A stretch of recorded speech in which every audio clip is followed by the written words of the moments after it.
Hey guys, welcome back to the channel. I am trying to record this video with my two oldest daughters in the room. Please excuse me. Sometimes I just don't have time to run away. Anyway, we are about to discuss, you finished the curriculum for the semester early. What do? That's us. Our girls have finished their math curriculum and they are just about 3 days away from completing their language arts, their core curriculum. So I'm going to share with you guys what we plan to do for the rest of the semester until summer, maybe. Stick around.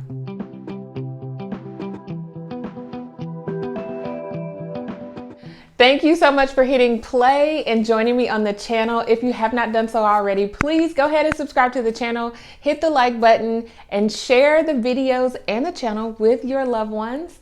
Don't forget to hit the bell also so that you will get every notification of an upload from the Life of Tillmans. Surprisingly, we have reached the end of our core curriculum, language arts and math. To refresh you guys' memory, we have been using teaching textbooks for math level 3 and 4, and we have been using language lessons for living education by master books, grades 2 and 3 for our oldest daughters. We are done with teaching textbooks as of today. My second grader finished hers last week, and my third grader just finished hers today. We're complete with our math curriculum. And our language arts curriculum, we will be done in about 4 days. So what am I to do? I don't know, but I do know. One thing is with the language lessons for living education, because my daughters did more than one lesson a day, we really were not able to focus as much time as we needed to on the spelling words. Each week for master books, they are given spelling words, anywhere from 7 to 10 spelling words. And we did not really focus on those for the full 5 days. A lesson in master books is 5 exercises. And you are to study your spelling words all week and then do your spelling test on Friday. Sometimes my girls would do 3 lessons a day and then maybe 3 the next day. So they really only had 1 day or so to study their spelling words. So that is the first thing that we are going to do, is really focus on our spelling list. I took these pages out of the back of their books, and it has every spelling word that they had for all the lessons. I believe there are like 32 lessons or 30 something lessons. I'm looking right now. Okay, there's 36 lessons, and it has all of their spelling words, and then it also has a sight words list to go along with it. So what we're going to do is spend some concentrated time on those spelling words to make sure that they're understanding the spelling rules and that they have a good grasp on what these words mean and, of course, how to spell them. So I have torn the list out of each of my daughter's books, 2nd grade and 3rd grade, and we will spend some time going over that. We will probably hang on to the spelling list through the summer and just work through it. With 10 words per lesson at 37 lessons, it's like 300 and something words, right? Is that right? Give or take, somewhere in there. Okay, so that is what we are going to do. One thing that we're going to do. The next thing is, I did a video a while back about supplemental work and having all of this additional work and resources at your fingertips and how that can be overwhelming, but also very helpful. This is a time where I am about to pull out those supplemental workbooks that my daughters have not touched or barely touched. We use the Scholastics books. I bought these last summer and we have scratched the surface, maybe about 50%, maybe. I think we've gone through about half of the book.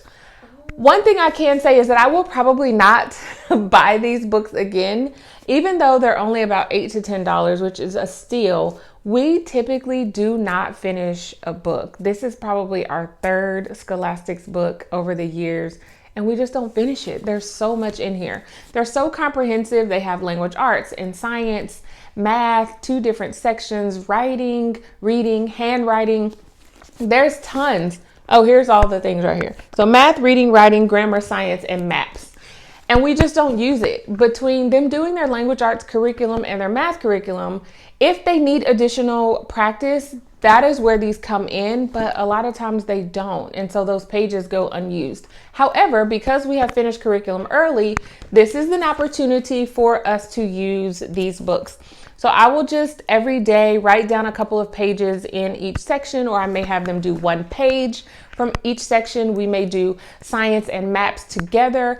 My second grader also has this book, and it has the same categories in it as well. And so we'll make those work for us until I decide for us to start our new curriculum for the 2021-2022 school year. Now, we school year round. In the summertime, we will also be learning. We will be doing games and workbooks and all of the things. A video will come out about that specifically, but we're always schooling. So things like this book do still come in handy for us. It's just that as my children transition to 4th grade, this book won't serve them anymore. That is my hesitation for buying these. I will change to a book that has one subject in it to where there's not so many pages. Some of those Dollar Tree books, I'll show you. I have some of those as well. This is a multiplication book. We will also use this book. Because it's 3rd grade, there are math facts in here. And to make it fun for my girls, I don't know, they may not think it's fun. Do you? What? I'm going to set a timer and they're going to have to work. This will turn into like a 1 or 3 minute timed math facts worksheet. She said, sure, love it. That's what we will do with these. And it'll just be something fun. I'll set a timer and tell them to go to work, and they will do one of these, and we'll probably just do one a day. And this helps with math facts. It goes all the way up to factors of 12, I believe. Yes. And then there's some other options here for figuring out how to do the math facts, how to memorize them, that I won't time them on, but that's pretty much how we'll use these. And this was $1, which is a great buy. I have 2 of them. Both of my girls are working on multiplication, so I have 2 of those as well. Some other books that I found at the dollar store, and I've shown these before, but we're just going to dive into these. I do not like having unused curriculum, unused supplemental work, blank pages. It's a thing for me that I need to release. But what helps is that I don't buy as much anymore, so I don't have that much left over. But I have curriculum that I need to let go of. Anyway, that's a whole different story. But these little rhyming books, it's just something fun, working on rhyming words. It's for grades 1 through 3. My girls breeze through it, but they enjoy it. It's relaxing, and they're still learning and hanging on to concepts that they've learned. So that's another one we'll dive into. This is a controversial topic that I feel like some people don't want to do, and I don't like it either. I don't like testing, but at the end of the day, testing is a part of education. When our girls decide to go off to college, they will have to take an entrance exam, and I want them to be comfortable with testing.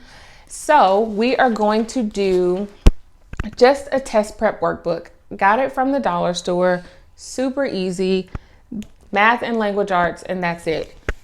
And really, we do these type of things already, but it's just a test. Fill in the bubble for the correct answer.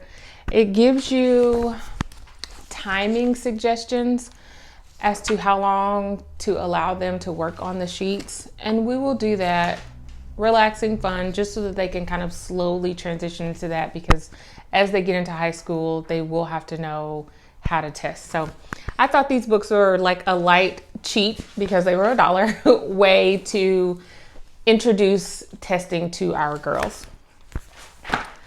Other than that, we are going to continue with our unit study. I have a video coming out about the unit study we're working on tomorrow. We will also keep working on other unit studies for April and May and into the summer, and just planning. We have tons of educational games that the girls absolutely enjoy that we will sit down and just have some fun with.